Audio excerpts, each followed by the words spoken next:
The date was August 6th, 1890.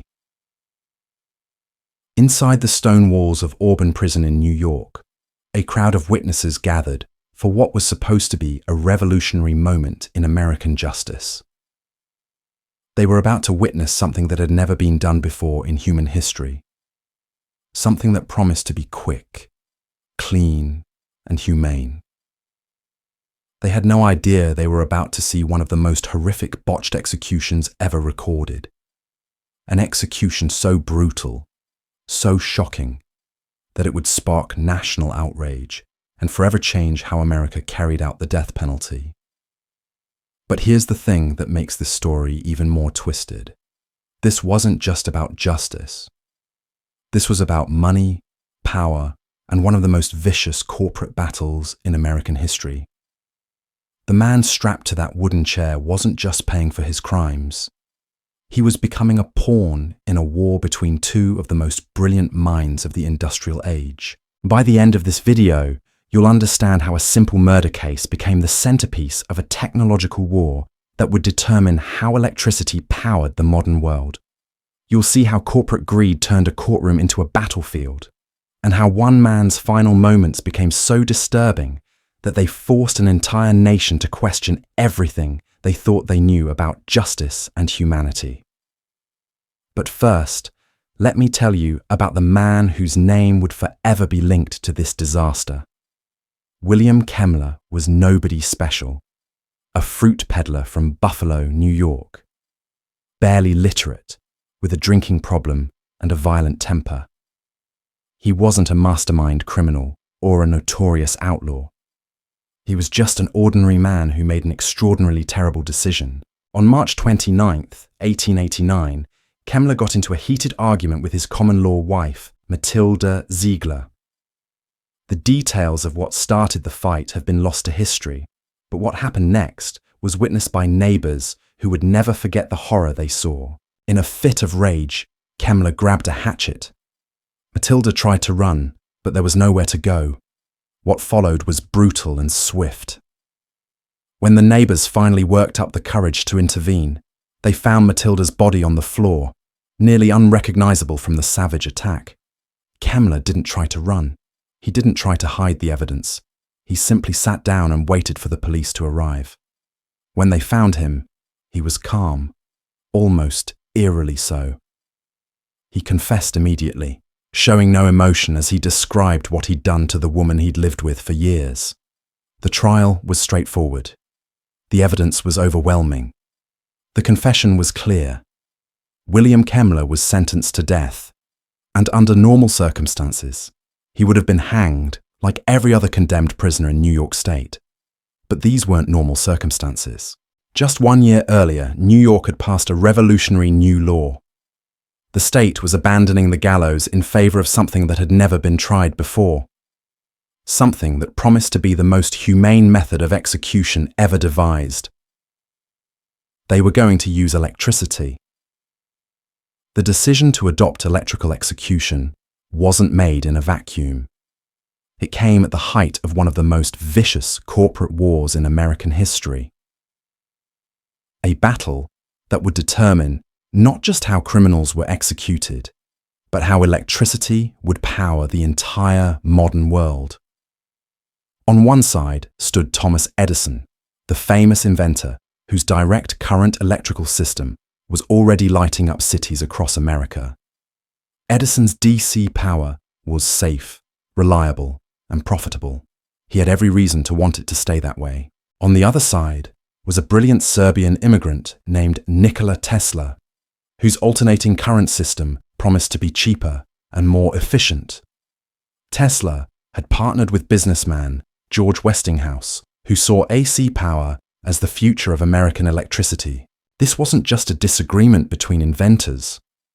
This was a war for the future of American industry, worth hundreds of millions of dollars, and both sides were willing to do whatever it took to win. Edison knew that AC current could be dangerous if not handled properly.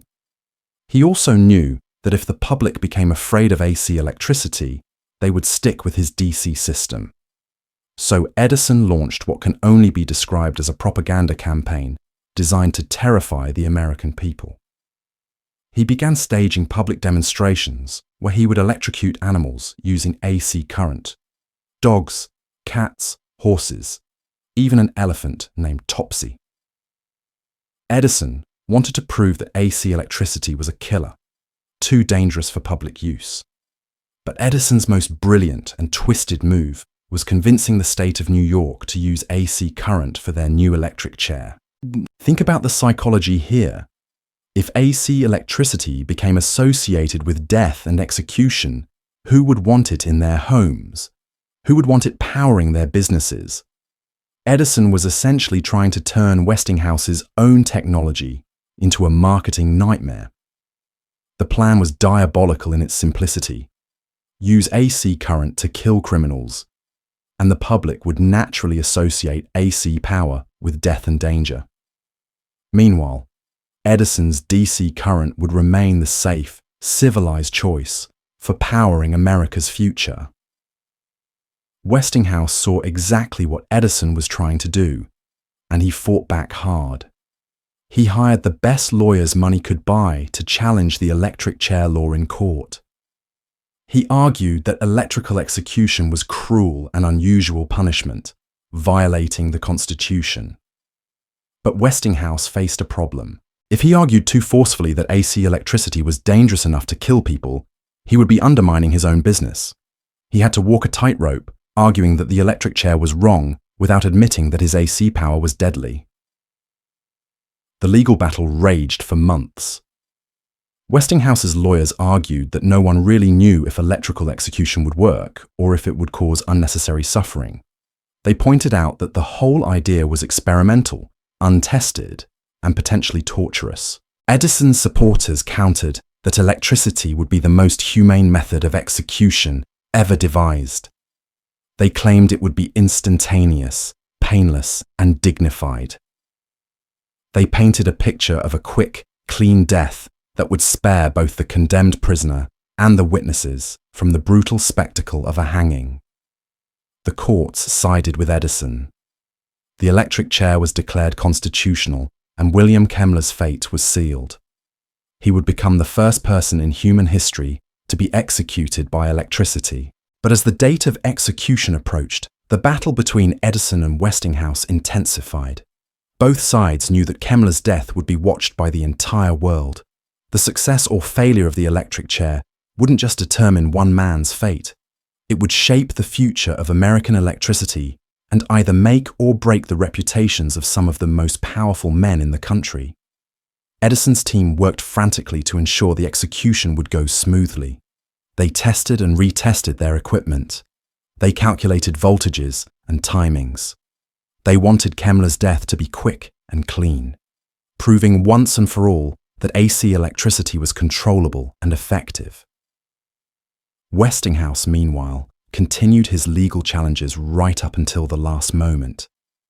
His lawyers filed appeal after appeal, desperately trying to save Kemmler's life and prevent his AC generators from being used as instruments of death. The stage was set for a showdown that would determine far more than just William Kemmler's fate. As the final appeals were exhausted and the execution date arrived, William Kemmler seemed strangely at peace with his fate. He had spent over a year on death row, becoming an unwilling symbol in a war between industrial giants. The guards described him as calm, almost resigned, as if he understood that his death would mean something far bigger than just punishment for his crime.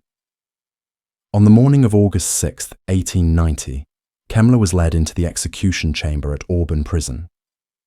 The room was small, sterile, and filled with an electric tension that had nothing to do with the voltage coursing through the wires. 25 witnesses crowded into the space, including doctors, reporters, and officials who had come to witness history in the making. At the center of the room sat the chair. It looked deceptively simple, just a wooden seat with leather straps and metal electrodes. But everyone in that room knew they were looking at the future of American justice, or at least that's what they hoped. Dr. Carlos MacDonald, the physician overseeing the execution, had spent months preparing for this moment. He had studied every detail, calculated every variable. The plan was straightforward. A surge of alternating current would instantly shut down Kemmler's nervous system, causing immediate unconsciousness and death within seconds. Kemmler was strapped into the chair with remarkable composure. He even helped position the electrodes, asking the executioners to make sure everything was properly connected. His final words were simple and haunting. "Gentlemen, I wish you all good luck. I believe I am going to a good place, and I am ready to go." At 6:38 a.m., the switch was thrown. 1,000 volts of alternating current surged through William Kemmler's body for 17 seconds. His muscles contracted violently, his hands clenched the chair arms, and then stillness. The witnesses held their breath. It appeared to have worked. The doctors approached to examine the body, ready to pronounce the execution a success. But then, someone noticed something that sent a chill through the room. Kemmler's chest was rising and falling. He was still breathing. Panic erupted among the officials. This wasn't supposed to happen. The man was supposed to be dead, not unconscious. Doctors frantically checked for vital signs while the witnesses watched in growing horror. Not only was Kemmler alive, but he appeared to be regaining consciousness. What happened next would haunt everyone in that room for the rest of their lives. The decision was made to apply a second shock, this one even more powerful. The generators were recharged, and 2,000 volts were sent coursing through Kemmler's already tortured body. This time, the current was applied for over a minute. The results were catastrophic. The smell hit first, the sickening odor of burning flesh that made several witnesses vomit. Smoke began rising from Kemmler's head, where the electrode was attached. His hair caught fire.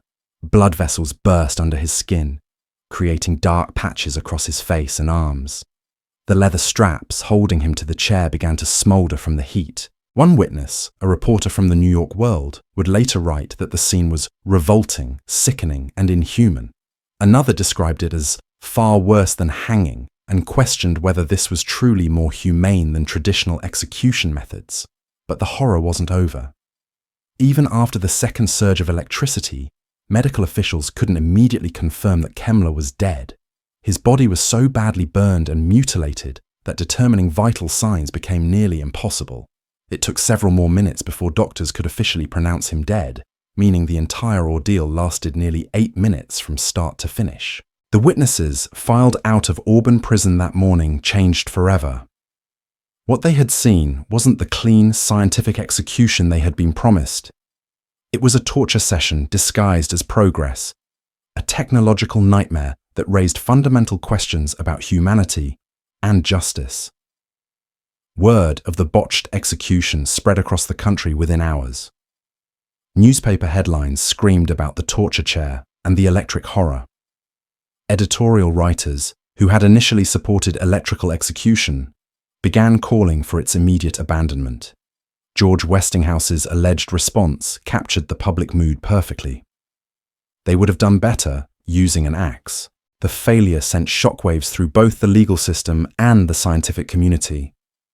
How had something that promised to be so humane turned into such a gruesome spectacle? The answer lay in the rushed implementation and the corporate warfare that had driven the decision to use electricity in the first place. Edison's team had made critical miscalculations.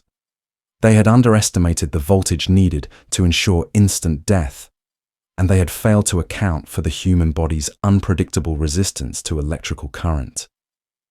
The execution had become a horrific experiment conducted on a living human being. The public backlash was immediate and severe. Anti-death penalty activists seized on Kemmler's botched execution as proof that the state had no right to take human life, especially through such barbaric methods. Religious leaders condemned the electric chair as an abomination that violated the sanctity of human dignity. But perhaps more importantly, for the corporate war that had created this mess, the execution had exactly the opposite effect that Edison had intended. Instead of making people afraid of AC electricity, it made them horrified by the electric chair itself. Westinghouse's AC power wasn't tainted by association with death. The execution method was tainted by association with torture. The legal ramifications were swift and far-reaching. Future electric chair executions were delayed while engineers worked to perfect the technology and protocols. New safety measures were implemented, voltage calculations were refined, and medical procedures were standardized. Most significantly, the Kemmler execution established legal precedents that would shape American death penalty law for decades to come. Courts began requiring more rigorous testing of execution methods, greater oversight of the execution process, and clearer standards for what constituted cruel and unusual punishment. The botched execution also accelerated broader conversations about capital punishment itself. If the most humane method available could go so wrong, many Americans began questioning whether the state should be in the business of taking lives at all. William Kemmler had entered Auburn prison as an ordinary murderer, but he left as a symbol of governmental overreach and technological hubris. His horrific death became a catalyst for criminal justice reform and a reminder that progress isn't always progressive. The electric chair would continue to be used for decades after Kemmler's execution, eventually becoming more reliable and efficient. But it never escaped the shadow of that first horrific failure. Every subsequent execution carried with it the memory of those 8 terrible minutes in Auburn prison, when humanity's attempt to make death more civilized instead made it more barbaric. Today, as we continue to debate the ethics and methods of capital punishment, William Kemmler's story serves as a powerful reminder of what happens when corporate interests, technological ambition, and human justice collide. His death changed not just the law, but our fundamental understanding of what it means to take a life in the name of justice. The man who was supposed to die quietly and fade into history instead became immortal, forever linked to one of the darkest chapters in American legal history. And perhaps that's the most fitting legacy of all, that in death, William Kemmler finally mattered in a way he never had in life.